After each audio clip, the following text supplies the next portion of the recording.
Hey everyone, welcome back to our YouTube channel. So in today's video I'm going to show you how to change your spending time limit on Instagram. So let's begin. First of all, open your Instagram application.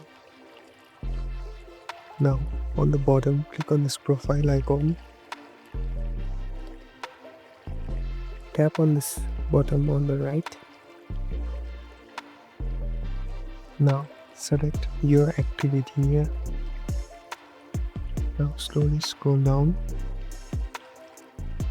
Here you'll be able to see the option of time spent.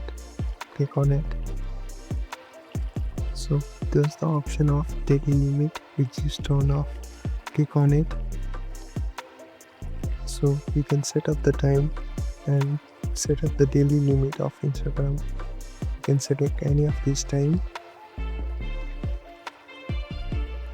And so now you're done. So this will give you a reminder and a daily limit of your Instagram usage. Thank you for watching this video. I hope it helps.